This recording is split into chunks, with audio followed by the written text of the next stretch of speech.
O grupo avançou pela passarela suspensa, os olhos fixos no pilar de fogo. Mas por mais que caminhassem, a distância parecia estática. O calor distorcia a perspectiva, transformando metros em quilômetros. Parem! Ordenou Athena, erguendo a mão. Não estamos nos movendo. O espaço aqui é dobrado pelo calor. Deve estar cheio de armadilhas. Eles formaram um círculo defensivo, atentos a cada pistão que batia e a cada engrenagem que rangia nas paredes distantes. Nesse momento de tensão, uma pequena gota de metal derretido, perdida de um dos canais superiores, caiu. Ela atingiu a ombreira da Kamui de Poseidon. A gota não escorreu, foi instantaneamente drenada pela armadura divina e evaporou. Mas o contato serviu como um gatilho. As engrenagens e os pinos, antes em um ritmo constante, aceleraram freneticamente. O som tornou-se um guincho agudo. Os rios de lava que corriam abaixo deles começaram a transbordar, subindo de nível como uma maré de fogo.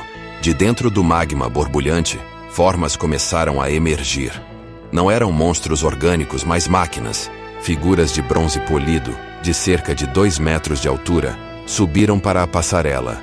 Tinham a forma de soldados gregos perfeitos, musculosos e imponentes, mas seus olhos eram fendas vazias que brilhavam com a luz da fornalha interna.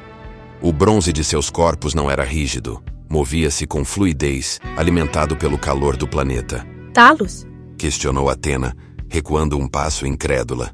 Mas o Talos protegia a ilha de Creta. Como está aqui? Um segundo autômato surgiu atrás do primeiro, depois outro.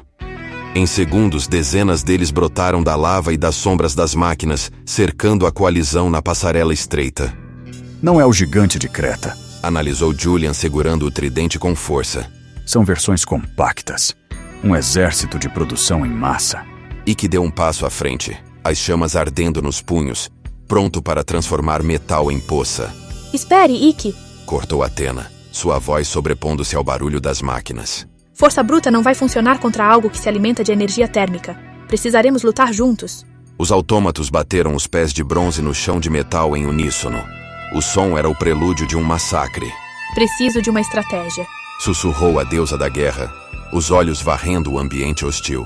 O tempo está passando e estamos cercados pela maior defesa tecnológica do Olimpo. Um dos soldados de bronze avançou, o punho brilhando em brasa. A diplomacia havia acabado.